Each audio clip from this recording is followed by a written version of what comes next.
Hello friends, welcome to another episode of Viksit Bharat Funding Billion Dreams. Today I have incredible ecosystem enablers from various walks of life. We'll be talking about the investment perspective and investment landscape within the country. To my extreme left is Vatsal Kanakia, CEO of 100x VC. To my left is Suchi Pandya, principal at Fireside Ventures. To my right is Sagar Babar, founder Excel Ventures. And to my extreme right is Kiran Mehta, the screening and grants head at GIF. So I welcome you all. We all know the way ecosystem of entrepreneurship is being executed within the country. We are the third largest startup ecosystem in the world. And it is not only due to the inventions or the startups which are being created, but the larger ecosystem which takes place or works around hand in sync to build that what we believe. When we talk about Viksit Bharat 2047 and building a $55 trillion economy, it is really important how we shape this up and identify the challenges and the opportunities which lie ahead for all of us. Now, largely the academic startups are playing a pivotal role in building the numbers with DPIIT. As we have seen, the number of innovators and the age group has dropped. So the focus of the podcast will be, to discuss around and highlight the aspects. What are the opportunities available with the startup founders coming from academia, and what are the investors' perspective around it? So I'll start with each one of you introducing yourself. Let's start with Kiranji. Kiranji, can you introduce about yourself and your role? Yeah, hi everyone. So I have collectively 8 years experience into the startup ecosystem, and I have started my journey by angel investments, then my own co-working space. Then I was heading an incubation center in Goa, which is an academical incubation center, for 2 years, and now I am part of GIF, where I head screening and grants. So evaluating a startup from very early stage to the growth stage. So this is in short my introduction. Thank you. Thank you so much, Kiranji. Now we move over to Sagar. Sagar, please introduce yourself. First of all, thank you, Umeshji and team for having me here. It's a great initiative that the government of India is taking. About me, I started my journey almost a decade back during the second year of my college, where I started my first startup, which was into hydroponics. We ran it almost for 4 or 5 years, and we were one of them who got the COVID hit. Post then, my journey shifted towards building the ecosystem more. I got into networks like Headstart Network Foundation and Startup India, helping in my personal capacity to the ecosystem. I also then entered into Shark Tank India. I was one of the team members for season 1 and season 2 making the show. Post that, for last 3 years, I had been working with T-Hub based out of Hyderabad, mainly working closely with the funding desk over there. And that's how the funding ecosystem in myself evolved. Now with Excel Ventures, we are trying to create a cross-border GTM and fundraise platform, majorly focusing on the UAE market, both for the startups as well as the enablers here in India. Thank you, Sagar. Over to Suchi. Thanks, Umesh, for having us. I actually started my career about 18 years ago as a startup founder myself. I started a jewelry brand. It was, jewelry is my family business, so, had strong supply chain strength there. So I started a B2C business, which I ran for almost about 10 years. Fireside, who is a VC fund, which is where I work now, came on as an investor in my startup. So that's how I was first introduced to Kavaljit Singh, who is the managing partner, and the rest of the team. I sold that business to Nykaa in 2020. This was pre-IPO for Nykaa. It was about a year before they went public, and I joined Nykaa in their senior leadership team. So again, had a chance to see a more advanced startup journey. In 2023, after about 3 years at Nykaa, I wanted to get back into the early stage ecosystem. So that's when I reached out to Kavaljit, and he offered me a position at Fireside. Fireside is an early stage consumer VC fund. We invest in primarily brands, and our goal is to build out iconic brands in India We have invested in brands like Mama Earth, Pilgrim, Boat. We're early stage investors in even some very new age brands like Moxie, Slurp Farm, across various sectors. I lead the fashion and home vertical at Fireside. Oh, that's great to know. Vatsalji, over to you. Can you please introduce to the audience? Surely. Thanks everyone and pleasure meeting all of you and thanks Umesh for having us. I'm Vatsal. I run 100x VC. We're an early stage venture fund investing the very, very first check in pre-seed stage startups in India. Basically, even before we like to come in very early. So even before your parents give you their ashirwad ke jao beta karke aao startup, we give you our money. That's kind of how early we like to come in. We've invested over the past 6 years now in 180 startups. Very sector agnostic. We've invested from consumer brands to deep tech, AI, SaaS, biotech, the whole gamut. We focus on just backing great founders, underserved founders who are out of the ecosystem and need access to capital. And we back them, we work with them and help them shape their business out, get ready to build a venture scale business. And yeah, I've been doing this for 6 years now. I'm a computer science undergrad by education, but right out of college, 100x was my first startup, I guess, and that's what I've been doing since then. Thank you all for that brief introduction. Let's dive into the topic about funding billion dreams. So, at academic institutions, we always see that faculties are really interested in supporting their students. And what I've seen is the trend is their final year projects they try to convert into a startup around it. You have been there, seen that. You have been invited to these events. What has been your experience? So over there, they are lacking a lot of challenges. They need a lot of support, like growth, how the business will, what exactly their go-to-market strategies and all that.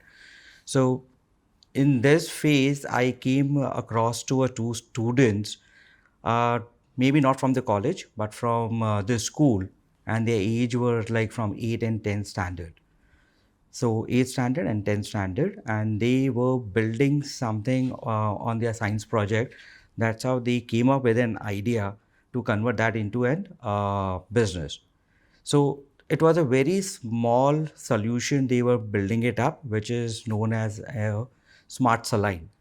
So we know everyone in the hospitals, like the nurses, they need to go here and there, like to check the saline level, what is the saline level and all that. So they have built an IoT solution where all the nurses, they need to be on their platform and they'll get all the information directly on their desk, say bed number so and so, the saline level is so. So they need a lot of nurturing, they need a lot of help and support, and this 8th and 10th standard student, they also got the patent on the same product. So that's how. Yeah, so as Kiranji rightly mentioned, so we also work closely with a lot of tier 2 incubation cells, helping them to run, because usually there's an incubation cell and execution is a problem. That's why we also step in. And over there we have seen there are a lot of brilliant ideas that are sitting out there, but there's very less opportunity that those students get. And as you said, usually it's the final year project that turns into a business, or at least they try to. We try to push over there the students should start very early as right from the first year of the college. So by the end of 4th year, they at least have an idea in which direction they should go for as a career path as well, whether they should go for a job or they should continue this thing. So we always push them to start early.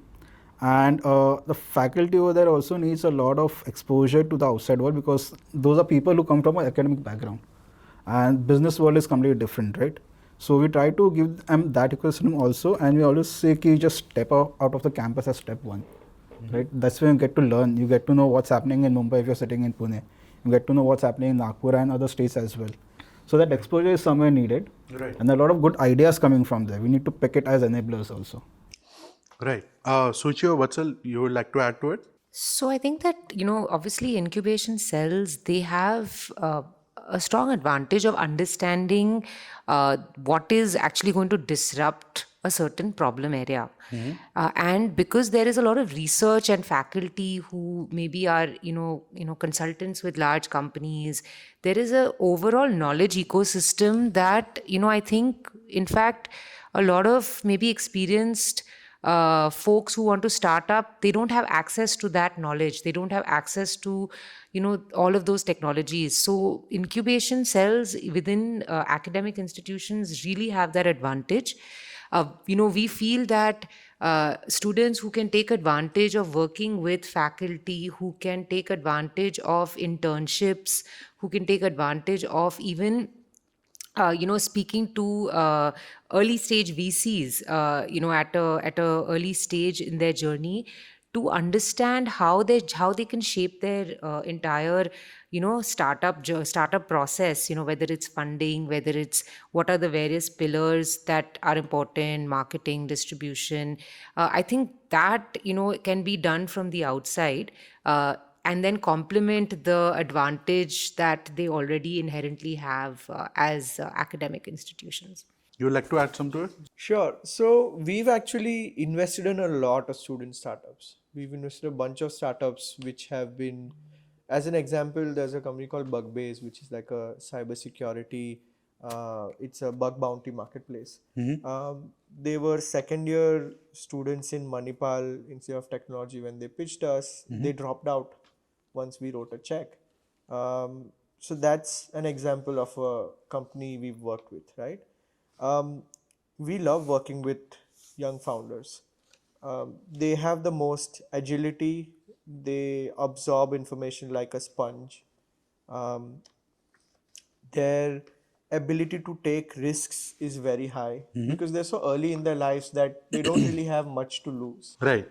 So in that sense, we love working with academic founders. If you talk about students and people who are studying and want to start up.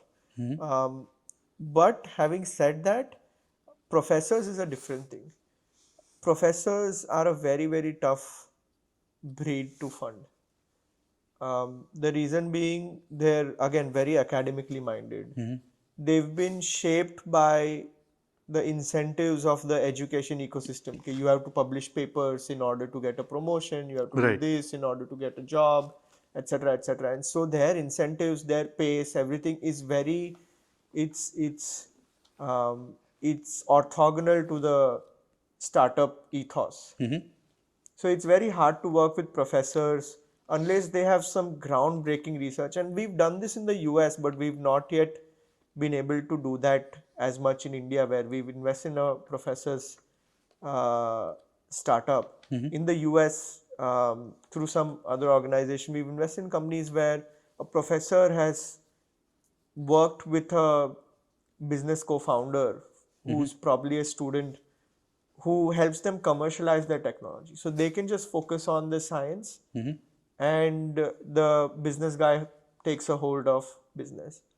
But that's also, I guess, a little bit because of academic research not having the access to capital that private research does in India. Okay. We've invested in a company called Celerim Labs. They're building a cell-free biomanufacturing platform. Okay. Now, this founder, the scientist behind it, he comes from private backgrounds. So he's done a lot of private research, and hence his access to capital and his ability to grow as a researcher, create something groundbreaking, has been very high. If he'd been in an academic setting for that same amount of time, his hands would have been tied. That's the fact of the matter. So from an academic point of view, if we're investing in startups, we've loved working with students when they're young, when they're sharp, when they're willing to move fast. Yeah. With professors and researchers, it's been tougher working unless they come from private settings. Noted. So the students, I think we all have been there, done that in academia. We, have different types of students. So what is your take on these startup founders? What kind of persona they are? Like, each one of you have dealt with some. I think Jif or Jito has invested a lot in student-led startups. You also mentioned about it. what is the kind of persona of, if you have to say, okay, you are going to invest in any student-led startup. So how do you gauge it? What do you look into them? How passionate they are about their product or services, whatever they are building it up, and what is their vision and mission. So first of all, in the student startup, basically we need to understand why they are building the product. Most of the time, my observation is they are building a product out of their love. They feel I have a problem, everyone in the world has a problem. So that's the reason they are building the product. So this was needs to be understand very clearly, and then we can like explore further how to go about what exactly they are doing it. So yeah, that's how. So what you talked about is the bias which exists in the human psyche, that what I am facing, confirmation bias, that others also. Yeah, Sagar ji, any insights from your end? Again, same. It's more of the passion that they have for the product they are building, but also in recent interactions, there have been concern within students that investors mostly go for students who come with a pedigree, let's say of IITs and IIMs. So that was a phase somewhere a couple of years back, but now I believe it is changing. Now it's more on how confident are you on the thing that you're building, what kind of network you're building at that age. We understand obviously you might not have access to the largest network, but at least the steps that you're taking to build that network, how much are you involved completely in that, how are you balancing your academics versus the startup that you're building, what kind of team you're building at that age. We get an idea how this journey will go ahead, what kind of jugads in Indian language they are doing right at this age. So there are a few things that we usually look at just to understand whether we should take him ahead or no. Suchi, have you dealt with some student-led startups? We have actually, and I think I've seen some incredible hustle come out, jugaad, come out of these startups. I think what we look out for is, of course, passion. I think that is a given, even with the more mature, experienced founders. I think with the student founders, what they might be missing is clarity on how to execute, right? So how willing are they to ask for help? How open are they to build a network? I think a lot of these things will give us signs that they are actually motivated to get this going, get this off the ground. Because the truth is that a lot of these younger founders, they rely on more experienced founders, that having that ability to go ask for advice, get mentorship, get guidance. We see that as a really big plus. And we've seen some founders who've at young age of 22, 23, built incredible networks with, experienced founders. And they've used that network, leveraged that to actually, really scale. Some startups we know were on Shark Tank that, really were able to sort of tap into that network. So phenomenal stuff. And, I think it's really the word hustle and that ability to ask for help that makes a difference. So, firstly, I think what I love seeing in student founders is, of course, one, the rate of growth. How fast are they growing? For, again, coming back to, let's say, Bugbase, right? For them to be second year kids and to learn to build an enterprise grade product and to sell to enterprise. You can check out the website. There are a bunch of great logos who are enterprises buying their services. It's really tough for a 20-year-old to learn to sell to enterprises. But it's their ability to learn and grow and rapidly adapt. And I would say, in fact, all three mentioned passion, but I don't think it's passion in the sense generally that they are completely in love with a product. Okay. It should be passion for building a business. Right? A lot of young founders tend to fall in love with the product. I've created this piece of software which is so good, but nobody wants to buy it. So who cares?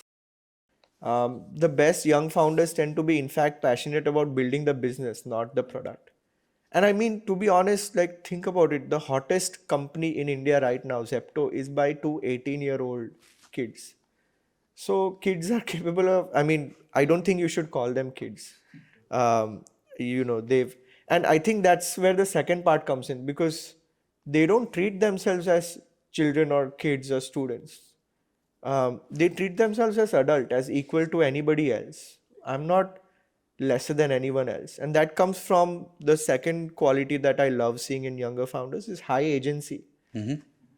Nothing for them is a problem which can't be solved through action.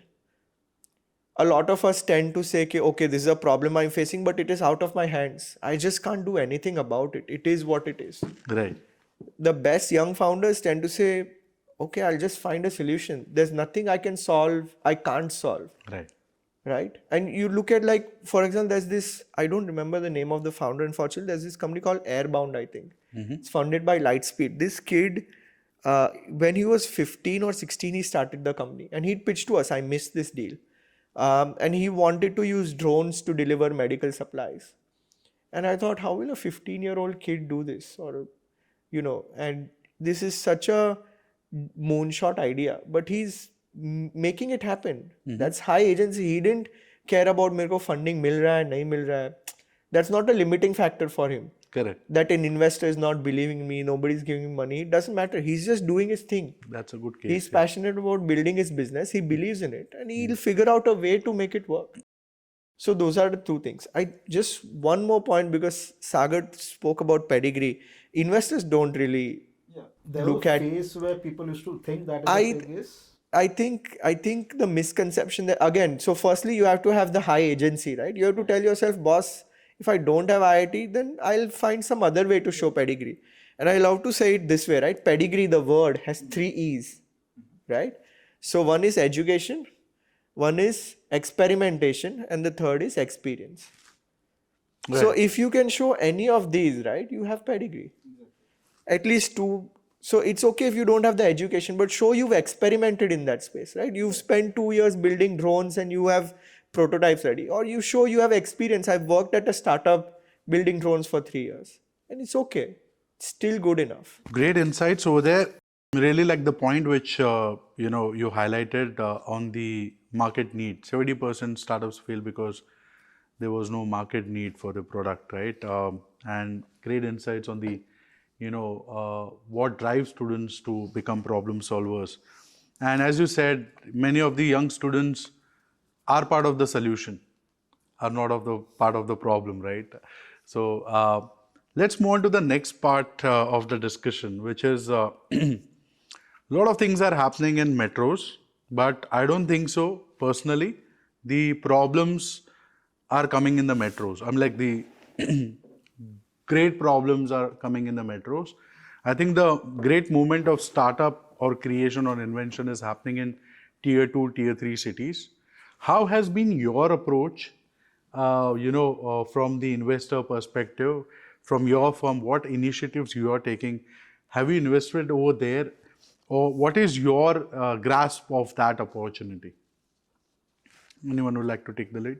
So absolutely, India is not just one India.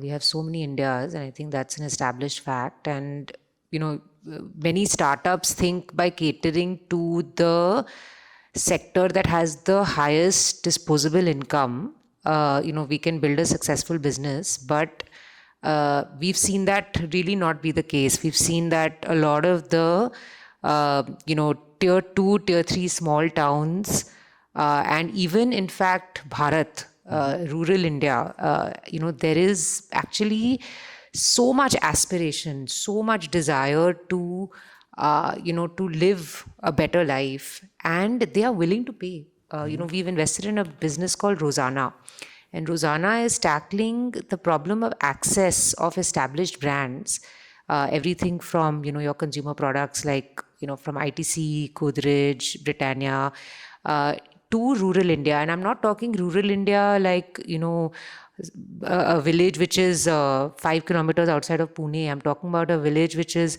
30 kilometers outside of Rae Bareli.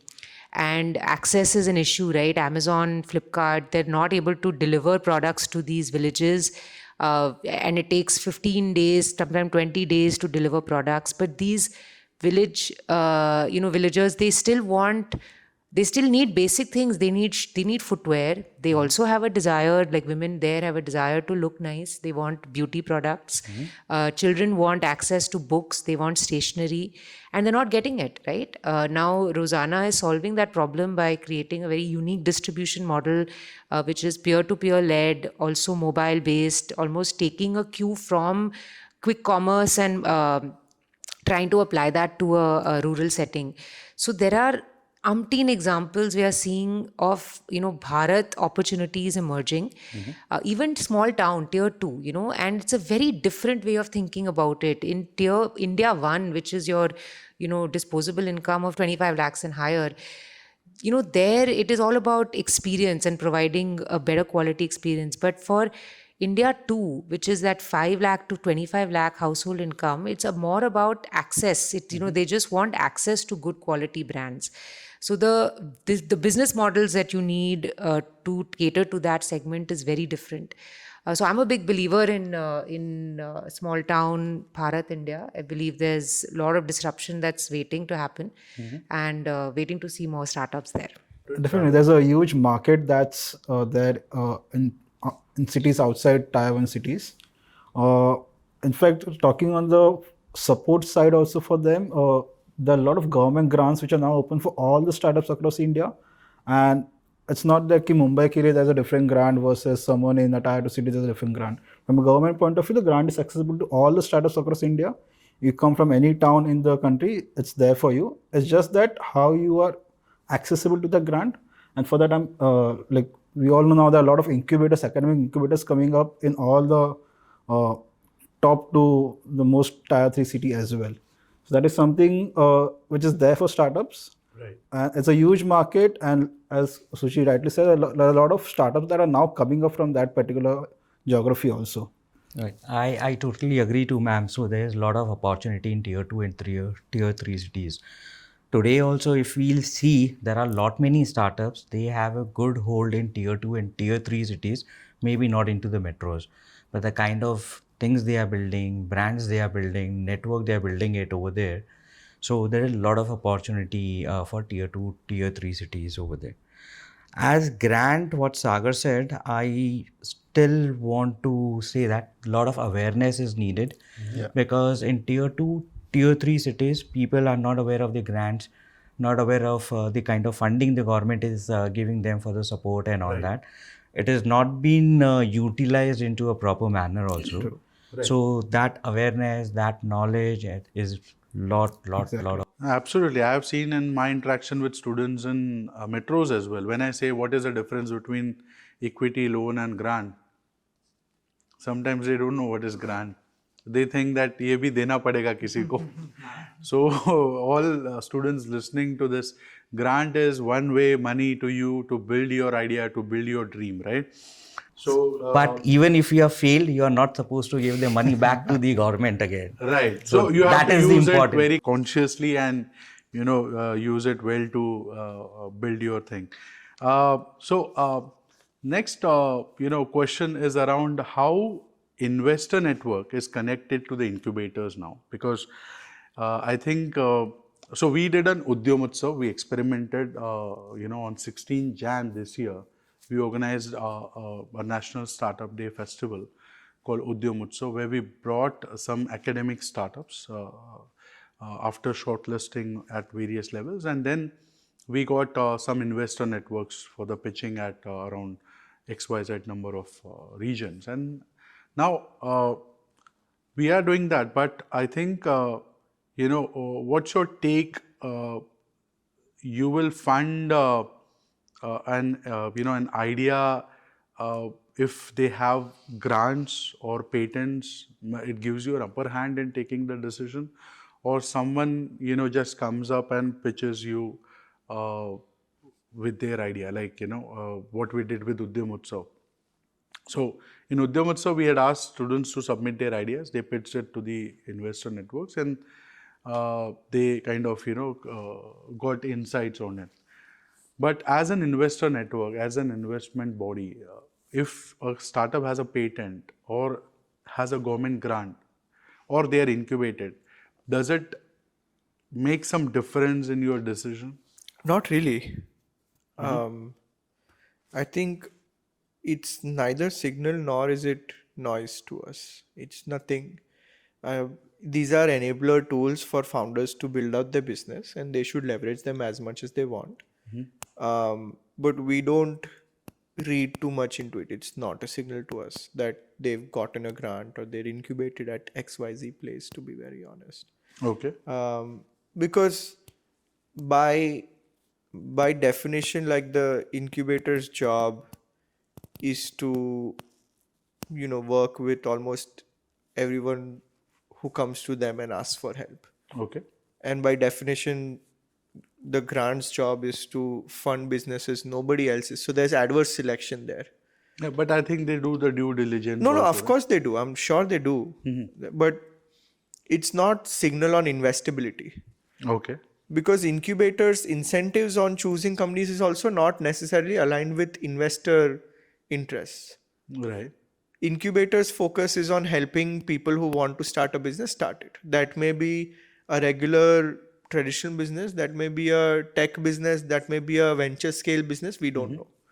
But they're not eventually always aligned investors, with but VCs. eventually incubators look at making exits, right? They want their startups to go to finally into the red or blue ocean. I'm sure.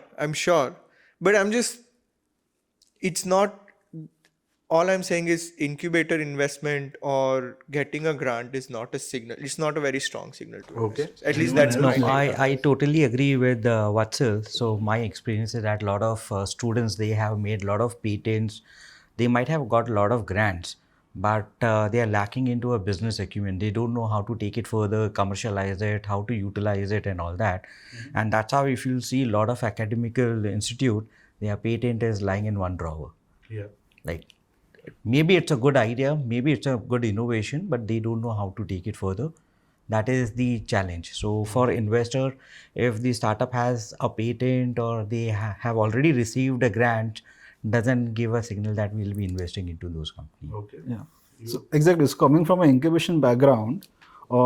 See, a major startup that comes to an incubator, all they ask is for funds, right? Wherein I personally say to everybody, you should always go to an incubator to use the network to grow your business. As Vatsal rightly said, funding will come to you. Our job as incubators is to connect those dots to help you grow your business, set your business, and then handhold you to do the first level of connect with the investor. Right. And that's when the investor comes in, the angel investor or the early stage investor, what we call. And that's how the smooth transition goes in. That has to be an ideal way. Today, what is happening is a startup will come to an incubator only if he has grants. Okay. Which should be the end goal. I understand. Funding is the end goal. But first, make the base with the help of the incubator. Use the network, right? And grants, obviously, once they see value in what you're building, they're happy to grant you, give the grant to you. No, I said I have a slightly maybe nuanced view on this.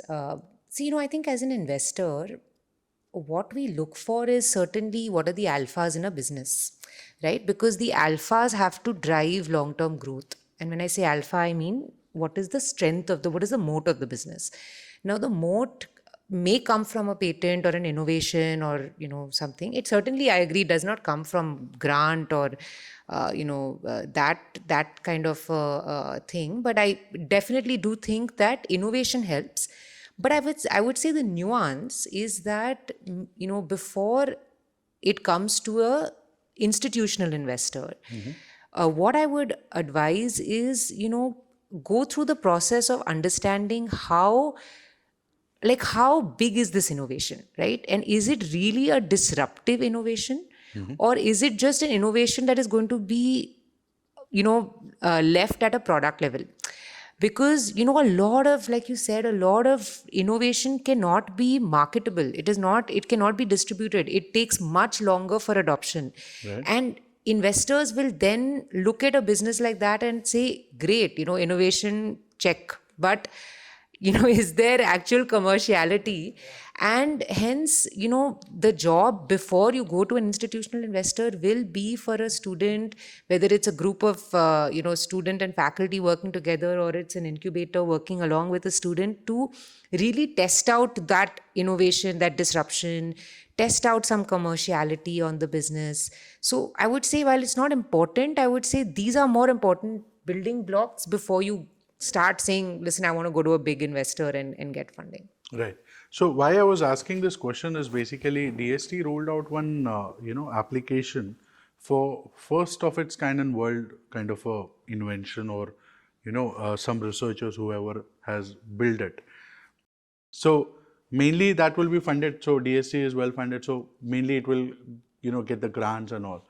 But when we talk about these first of its kind, or the moonshot ideas, which you talked about that student has, these are the, I think, lacunas where we are not yet looking at. We are still building on the copy-paste models, or the ones which are tried and tested models. So is there an awareness among the investor network about the evaluation of the patents, or if you have some startups? So, the kind of, I'll give an example. There was an IP attorney I met at one of the IP sessions we organized. And she has an inventor who has made a tiffin box which is inspired. He built it for his wife, where it gets heated up on its own. So during the lunchtime, she does not have to move. Wherever she is, she can, get a hot food. Now, he is asking one-time tech transfer value of 280 crores. Right. So I don't know whether as a startup he will be able to build upon it. But here's the catch that, okay, here's the technology. He says that, okay, I have studied a TAMSIM, whatever SOM. And now, as per that, the market size for that kind of a product is this. So do you have some processes, methods to capture the essence? Okay, this is a startup which has a patent. Now, because a lot of things are happening in deep tech, a lot of things are happening in Gen AI, a lot of new patents, or, these things will happen. So how you look at this? You said 280 crores, he wants somebody to pay him for as that a tech technology. transfer, one-time technology transfer cost. Yeah. And he has done all due diligence, and he says, I have done the evaluation. Yeah, I think, I'm very worried by a lot of misguidance happening to founders about these No, he's kinds not of a startup. things. He's I an understand, inventor. but even to inventors, right, on these kinds of things. No, because DRDO and ISRO do that. The projects which they build is 1,000 crores maybe sometimes. It's DRDO and it's ISRO. It's not a lunchbox. Yeah. And not to downplay the innovation, I'm sure there is innovation, but okay, let me just focus on what is true to me. Yeah. Investors invest in businesses, not in patents. Okay. So you can come to me saying, I have 5 patents, I want to commercialize them. I'm not going to invest in them. You want to invest in a, what did I say? High agency founder. Correct. Somebody for whom ये सब तो आते जाते रहेगा, मैं तो धंधा करूंगा. I'll do my business. Right. I'll figure it out. Right. So they're not waiting for an investor to write a check to commercialize their business. I'll figure it out. Right. An investor always wants to go onto a rolling stone. Correct. And add more momentum. If I have to be the push by which the stone starts rolling, I'm not interested. But I see there is momentum. Everybody wants to get into that deal now. Correct. Right? Zepto has momentum. Every single investor, every family office in the country is chasing that deal right now. Everybody wants to buy in. Correct. So that's how investors. Simple है ना. हमारा business क्या है? Is our business impact? No. Unless you are an impact fund, it's a different thing. Is our business creating new innovations or technologies? No. In the end, our business is to create returns. We have money we've taken from some investors, and we have to return it at a certain multiple.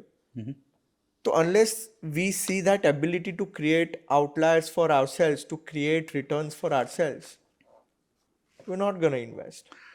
Okay. So another question which pops up in my mind then, if not the investors for 0 to 1, so where can these people go apart from the grants available?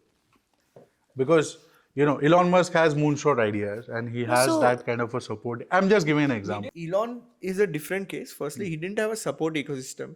He invested $140 million of his own, which he earned by selling Zip2 and PayPal and whatnot Right. across SpaceX and Tesla.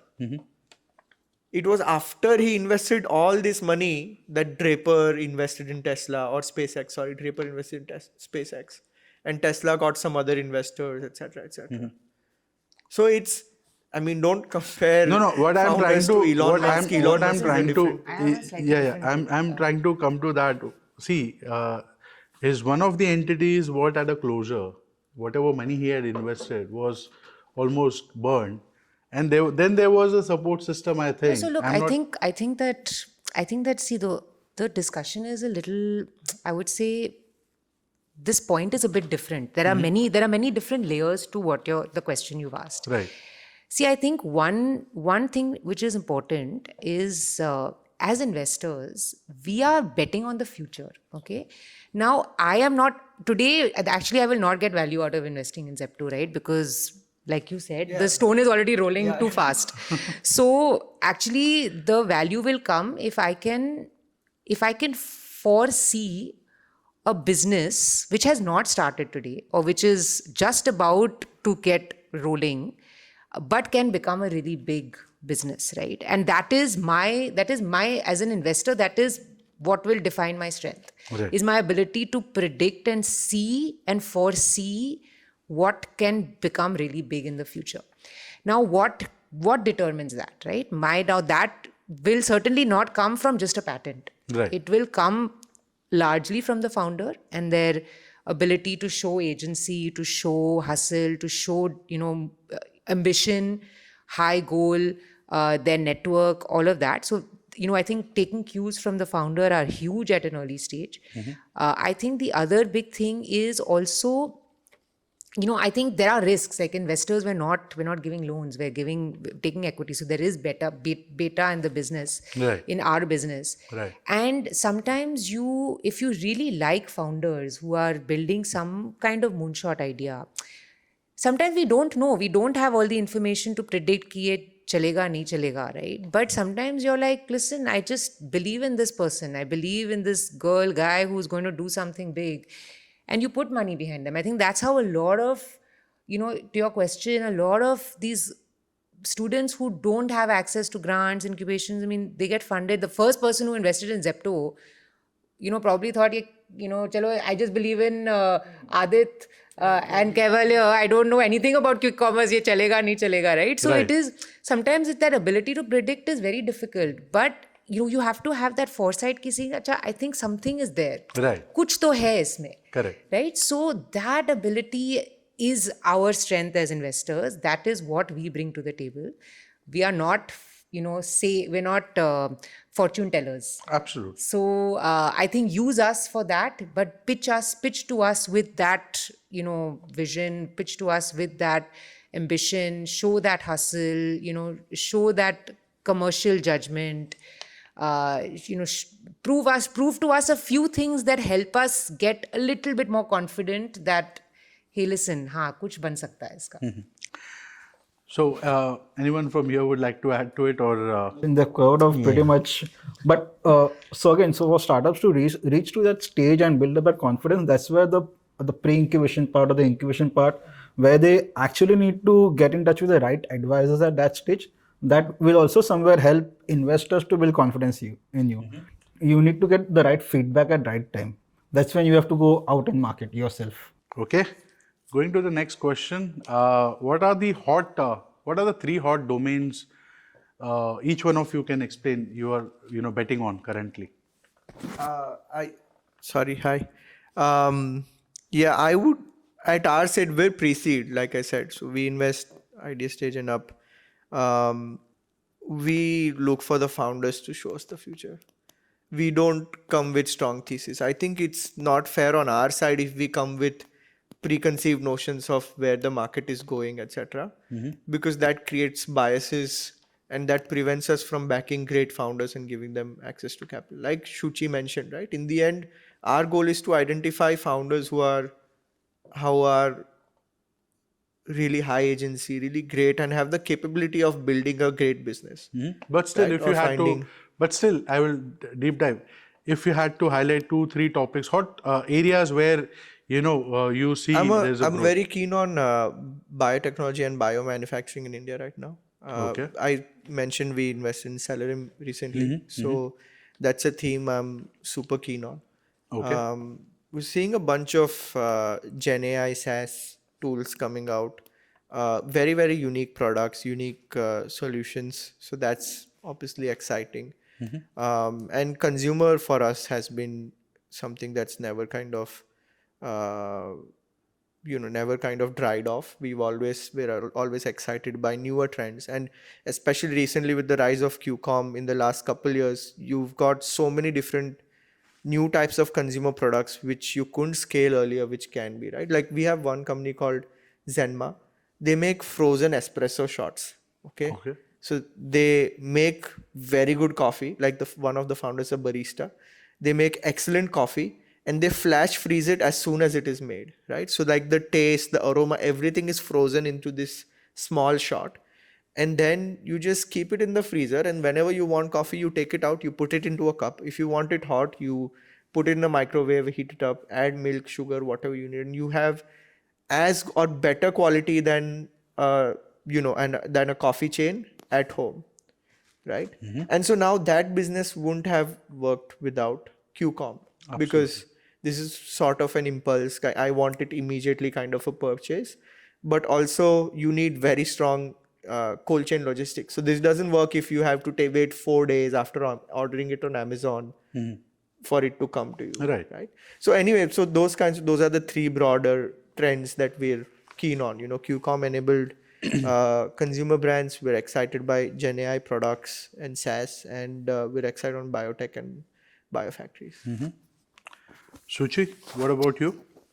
So we actually do a lot of thesis work at Fireside. We spend a lot of time studying spaces. Different thing, because you guys are consumer focused. Exactly. So I was saying that, as a consumer fund, because we are, specifically working with brands, we actually, do try to build a point of view on a lot of different spaces.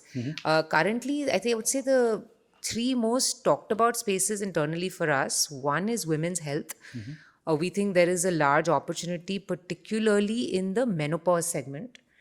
So I think we feel that this 40 plus woman is sort of ignored in India, and there are a lot of awareness now that is coming up on that front. The second, I wouldn't say thesis per se, but more of a theme is what I discussed earlier, which is India 2 and Tier 2 India, Tier 3 India. A lot of different opportunities are coming out there, and it's not just a single sort of opportunity, in any specific sector, because there it's more about how you create a unique distribution model or a unique business model. So it's not innovation on product, but innovation on business model that is really important there. Right. And I would say the third is on businesses that are going to now emerge on QCOM. And that's going to be a very interesting space for us, because I think QCOM has, there was a time 5 years ago when businesses were born, brands were born on Amazon and Flipkart. Right. And that was, a lot of brands were born there. Like one of our portfolio companies, Boat, really scaled because their deep partnerships with Amazon, Flipkart. And we're very curious to see how QCOM is going to take that sort of I would say responsibility, where it starts not just distributing products, but actually creating brands as well. Right. So very curious to see how founders start looking at businesses now as QCOM first. So not e-commerce first, but QCOM first. And I think that's going to be a big, interesting revolution. Actually, that's why if you've seen, there's been like a resurgence in funding in the ice cream sector. That's because QCOM has changed the ice cream supply chain and how people consume ice cream a lot. So it's so unique. India just changes overnight. Right. I have Yes, two takes on it. One is obviously, as Vatsal said, at the end, if the business is good, which is run by good founders, I guess all of us are happy to help in whatever capacity we can. On the trend side, at least of what I've seen over last 5 years, every 1 or 2 years the trend changes. Correct. Like you see, 5 years back it started with edtech, then suddenly Bitcoin came, crypto aa gaya. Right. Suddenly, when the phase changes, nobody knows. Yes. It changes. Last 1.5 year, we are seeing a lot of deep tech thing coming up. Now again, deep tech is a big bubble. Startups still don't understand it, right? So when the first car was invented, it was a deep tech back then. After that, every car has come as a car. So as a deep tech definition is also somewhere misunderstood in the market. But deep tech, obviously, it's my personal interest since I'm also working closely with the UAE now. So I'm seeing a lot of AI ML stuff coming up. SaaS again, and personal interest I have in space tech and robotics because that's where a lot of young innovations are also coming. Great. Kiran, sir? That's how. I only look founder and the business, how they'll be taking it, what is their future and all that. I am not keen and passionate about what is the theme or what is the domain going on because same observation from we have all seen e-commerce was very booming. Every second startup is e-commerce. Then something into blockchain, every second startup coming with the blockchain. So theme and domain like I'm not keen about. I'm just more keen and I bet on the founder and the business, how they'll be taking further. So Right. So I think we got some good insights over here, and I think one of the key takeaways is what the investors are looking at from the founders. One of the key questions which academic, because see, you need to understand that academic founders are novice, somewhere. Many of them first generation, they don't come from that background, so they have a lot of questions. One of the questions is, which incubator should I go to with my startup? And my only suggestion is every incubator is like a restaurant, right? So if you want to have South Indian, go to a South Indian. If you want to have Punjabi, North Indian, and I think is that the same notion with the investors also? I believe some of the things were highlighted that way. Right? So I guess the founder research plays a very important role over here because today there are a lot of incubators available left and right? As a founder, it's a role to first go and talk to the startups that have been incubated at that particular incubator. They are the one who will give actual insights of how the incubators actually helped him. Suppose someone from an agri-tech going to a deep tech incubator might not be a good match because the mentors the incubator will have won't be of any use. Correct. They are industry experts. They will have the base at the end, but it won't last long, maybe. Right. So it's founders' research that will help them choose which incubator they should go for. They should first go talk, understand, spend some time on that part, and then take a role with that incubator. Okay. I think some of the panel members already run some program on educating the founders, or you have a cohort, right? 100x VC runs a cohort for startup founders. Yeah, so we basically have two things. We have a non-profit initiative called Gurukul, which is like a self-serve course that founders can go through, get a bunch of knowledge on how to start up, and you can just sign up on the website and get access to it. But this cohort thing, the class thing, is actually how we invest. So our work is kind of, like I said, we're very, very early, right? So we invest the first check in founders, then we invest in a bunch of them together as part of a class. And then we work closely with them to help them build their business out over 6 months. So like class 12 was our most recent cohort, which we showcased in January. We started investing in class 12, I think somewhere around June, July last year. We started writing the checks. We worked with all of those founders until January to help them build their business out. And that means everything, right? Whether it's branding, positioning, tech, product roadmap, team building, HR, fundraising, whatever it is, right? Now, the key differentiation here is it's never us forcing our opinions onto the founders. It's more about guiding the founders to an answer through like questioning, right? Cartesian questioning, Socratic thinking actually is a better way to put it. It's just to guide them to the right answer. And so many of our portfolio companies tend to pivot over those few months, change their vision, think much bigger, change their position, change their product completely. And that's part of it. But as soon as that cohort is done, at the end of it, we showcase them to the rest of the world, saying these are the companies we've invested in, and we're really proud of them. After that, they're out on their own.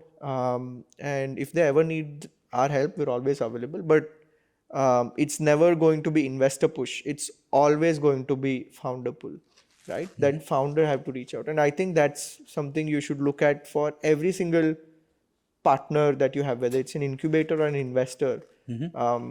Ideally, you want somebody who at least doesn't destroy value by sitting on your head and saying, "Aisa kyun nahi kiya? Aisa nahi kiya?" You don't need a manager. You're the founder. You don't need the investor to be a manager for you. Correct. ये क्या हर दिन का मेरे को MIS दो, right? And lots of incubators will try to do कि मैं business चलाऊं, like they want to run the business without running the business kind of thing, right? ऐसा करो ऐसा करो. That's the first thing I would be wary of. Let Right. the founders have freedom. Anyone else would like to add to? So we have a couple of programs internally. We have a institutionalized. We've looked at a lot of we've got 50 brands in our portfolio across 3 fronts. We've created 2 programs. One is the 0 to 100 crore or 10 to 100 crore program, and the 100 to 500 crore program. And we have companies who are across both of these stages in terms of revenue. And what I think we have seen over the last 7-8 years is, the various learnings across, various sectors and also types of businesses. So for example, in the 0 to 100 crore program, we have identified a few verticals that we think are important. Could be around, your GTM, product market fit, distribution, etc. I think like Vatsal said, we certainly do not get into running the business for the founders, but our job is to highlight to the founders that, hey, look, here are 3-4 areas that we have seen across our portfolio be important, and then we create an ecosystem enabler help support for the founders. So either through advisors, experts, consultants, even through our own playbooks where we have created knowledge base across companies. And then we try to help them just think through. I think we're like more of a sounding board than anything. And then it's same in 100 to 500, a lot of other issues come up at that stage. Org, how to build a good org, how to think about brand building, how to think about compliance, governance. I think a lot of those things become important. So we have, again, similar support there. But yeah, I think ultimately it is very much founder led, and our job is to be a good sounding board, ask the right questions, make the founder think, and give them the freedom, space, know when to stand behind them and when to stand beside them. So we have 12 sessions, basically every week 1 session. In that 6 sessions, it will be a generic sessions we'll be taking it, which every founder or startup company needs it, maybe GTM or maybe financial modeling, business planning and all those things. And remaining 6 program, or like from what domain or what sector they are coming from, according to we nurture them, help hold them. We connect to the relevant experts, industrial experts and mentor, so that coming from the same industry, they get a lot of insight about the industry also, knowledge also, and how to take further. So that's how like every quarter we keep doing this kind of programs for the early stage startups. Right. So I think we are coming to an end of this panel discussion. We had some great insights, from each one of you. To end this session, I would ask each one of you if you can highlight how you see Viksit Bharat, funding billion dreams, and what would be your message to the, young startup founders coming from academia? 1 or 2 good things which they need to focus on, or 1 or 2 good things which they definitely should not, miss out on. I would say the way the government is supporting to the startup ecosystem, academic startup ecosystem through a different program, maybe a NEP and other program, e-sales and all that. There is a lot of scope. Students should take an advantage of that, make a use of that. I always tell to all the students, try and fail rather like regretting in future that मैंने वो सोचा था उसने वो बना दिया. So this is the right time to build something. Try, fail. In that failure also you'll be getting a lot of learning. It's not that that learning will go waste. Somewhere or other you can use those learning also. Make use of your incubation center, make use of the government support, funding, whatever it is, but try and fail. Now India is at a very pivotal stage with Viksit Bharat coming in the 2047 vision. Uh, Now we have been the system for almost a decade. We have seen a lot of things happening both from VC startup point of view, and now we are taking those learnings for the next generation to come. Right? There are a lot of great ideas coming in. It's all about starting early. Just be confident, experiment, fail, which is also an important part. And we follow this rule: time to startup is now. There's no right or wrong time. It's just take the first step, right? And you guys are the future, right? So just go for it. We are there to help. So I'll speak more from the consumer lens because that's what I understand. We are very, very bullish on India's consumer base. We think Viksit Bharat is going to create a large consumption, segment in India's GDP over the next 30 years, which means that so many opportunities are going to come and can be funded.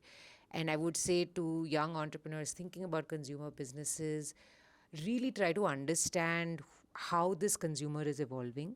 They are changing very fast. Today's young consumer has access to much more than what consumers had even 5 years ago. So really try to understand the consumer, build for the consumer. Don't build for yourself, build for the consumer. And I think fail fast, learn quickly, adapt, and don't be stuck in ideas that have to be, fixed in a certain way. So I would say, really be as flexible as possible. Yeah, so a lot has been covered by my fellow panelists already. So nothing much to add, just I guess 2 points. One is always remember investors and everybody wants to invest in great founders. Nobody knows the future. Your job is to create it as founders. And if you really want capital and you want to build your business out with venture funding, prove you're a great founder. Show them, convince them.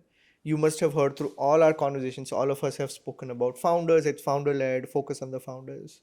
The fact is, everybody optimizes. If I have two companies, one with 10x higher numbers, but a okay founder, and the second with a better founder, I may still bet on the better founder. It is possible. So be a great founder.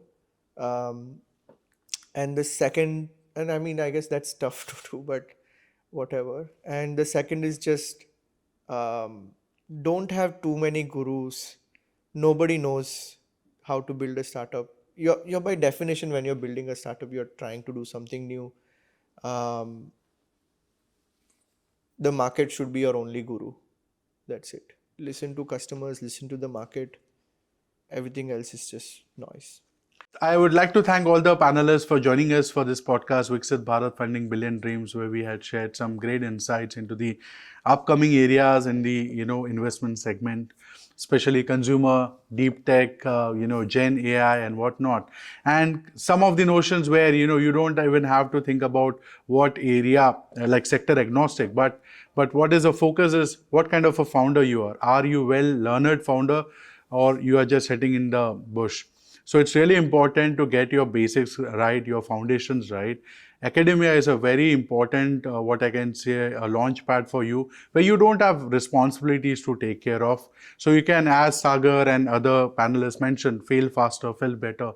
So that gives you an opportunity to experiment while you are in academia. Also, incubation centers are there to support and handhold you to build your first product or prototypes, right? We are sitting in an idea lab funded by Ministry of Education at Sardar Patel Institute of Technology, and they have a wonderful incubation center within the ecosystem. So likewise, we have 1,270 incubation centers. If you go on Startup India website, you will find a list of investor network. You'll find a list of startup incubation centers in the country. There's a Bhaskar portal which they have developed. For STPI, there is a Sayuj portal which you can use to connect with the network, right? Apart from that, like other, like all the people mentioned, they are running some kind of a cohort to handle and support startup founder in their success journey. So we all want you to succeed, because your success is country's success. Your success is what Viksit Bharat will be standing upon on. So with that, thank you so much. Jai Hind, Jai Maharashtra, Jai Bharat.